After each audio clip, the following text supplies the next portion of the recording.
ஆசீர்வதிக்கும் தேவன் நம்மை ஆசீர்வதிப்பாரே. துதி ஸ்தோத்திரம் இயேசுநாதா, துதி உமக்கே என்றுமே.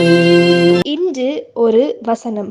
கர்த்தர் கொடுத்தார், கர்த்தர் எடுத்தார், கர்த்தருடைய நாமத்துக்கு ஸ்தோத்திரம். யோபு 1:21. கர்த்தருக்கு பிரியமான சகோதர சகோதரிகளை, இயேசு கிறிஸ்துவின் அன்புள்ள நாமத்தினாலே உங்களை வாழ்த்துகிறோம், ஆசீர்வதிக்கிறோம். யோபு அனைத்து செல்வங்களையும் பிள்ளைகளையும் ஒரே அடியாக இழந்த போதும் யோபு பாவம் செய்யவும் இல்லை, கடவுளை தூஷிக்கவும் இல்லை. நமது வாழ்வில் இந்நிலை ஏற்பட்டிருக்குமானால் நாம் தேவனை நோக்கி எத்தனை கேள்விகள் கேட்டிருப்போம், எவ்வளவாக முறுமுறுத்திருப்போம்.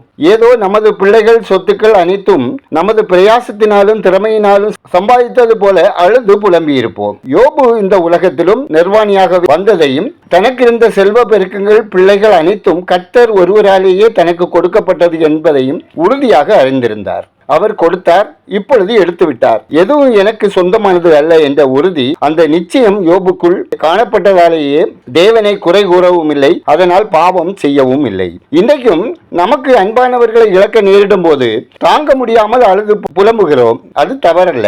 அந்த துயரம் தேவனையே நியாயம் விசாரிப்பதாக இருக்கக்கூடாது. நமது சொத்து, பணம், கட்டி எழுப்பிய வீடு, நாம் தேடிக்கொண்ட வேலை, இவற்றை இழக்கும் போது இவைகளை கர்த்தர் ஒருவரே கொடுத்தார் என்ற பதிலால் நம்மை நாமே திடப்படுத்தி தெளிவுபடுத்திக் கொள்ள வேண்டும். பிரியமானவர்களே, நாம் ஒரு கணம் நம்மை சிந்தித்து பார்ப்போம். உண்மையாகவே நாம் எதை கொண்டு வந்தோம்? சாகும்போது எதைத்தான் கொண்டு போக போகிறோம்? கர்த்தர் தந்தவைகளை அவர் கரத்திலேயே கொடுத்து விடுவோம். அவர் நம்மை நடத்துவார். ஜெபம் செய்வோம். எங்களை விட்டு விலகாமலும் கைவிடாமலும் காக்கும் பரலோக தந்தையே, ஆசீர்வாதமான இந்த நாளுக்காய், இந்த நாளின் வசனத்துக்காய் நன்றி சொல்லுகிறோம்.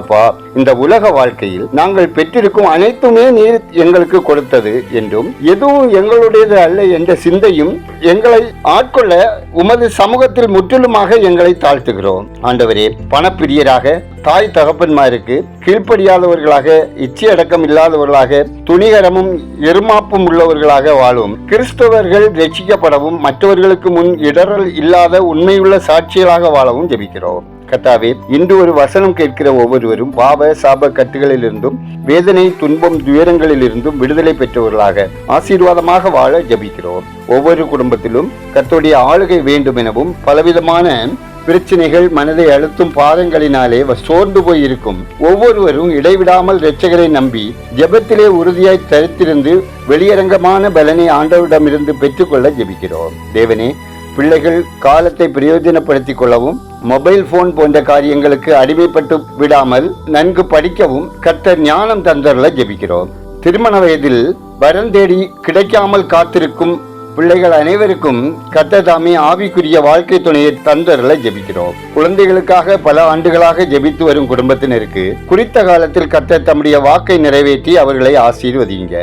சமாதான குறைவுகளோடு உள்ள குடும்பங்களில் சமாதான பிரபுவாகிய கர்த்தர் தாமே குழப்பங்களை போக்கி சமாதானத்தை அருளி செய்யவும், குடிப்பழக்கத்தில் உள்ள நபர்கள் விடுவிக்கப்படவும், ரட்சிப்பின் சந்தோஷத்தை பெற்றுக் கொள்ளவும் ஜெபிக்கிறோம். பிள்ளைகளே, திரும்புங்கள், உங்கள் சீர்கேடுகளை குணமாக்குவேன் என்ற தேவரீர் போதை வஸ்துக்கள், கஞ்சா போன்ற பாவ அடிமைத்தனத்தில் சிக்கியுள்ள சிறுவர் முதல் பெரியவர்கள் அனைவரையும் கர்த்தருடைய கரம் தொட்டு பாவ அடிமைத்தனத்திலிருந்து மீட்டு பரிசுத்தமாக வாழ கிருபை செய்ய ஜெபிக்கிறோம். நம்முடைய தேசமும் தன் பலனை கொடுக்கும் என்ற வாக்கு எங்கள் தேசத்தில் நிறைவேறவும், தேசத்தின் கனிமங்கள், சுற்றுச்சூழல்கள் பாதுகாக்கப்படவும், எல்லா துறைகளிலும் சிறந்த முன்னேற்றத்தை அடைவதற்கு ஆளும் தேச தலைவர்கள், அதிகாரிகள் அனைவருக்கும் ஞானமுள்ள இருதயத்தையும் பாதுகாப்பையும் தந்தருள வேண்டும் என ஜெபிக்கிறோம். ஆண்டவரே, இந்த நாளில் பிறந்த நாளை காணும், திருமண நாளை நினைவு கூறும் ஒவ்வொருவரையும் ஆசீர்வதிங்க.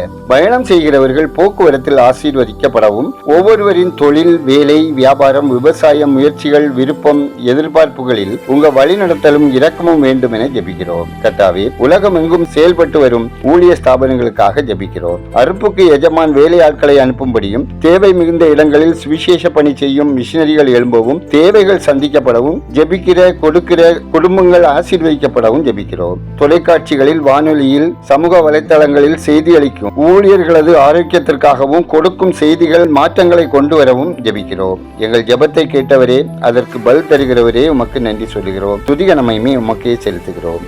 எங்களுக்காக பரிந்து பேசுகிற இயேசு கிறிஸ்துவின் இனிய நாமத்தில் ஜெபிக்கிறோம். எங்கள் ஜெபங்களும் நல்ல பிதாவே, ஆமேன்.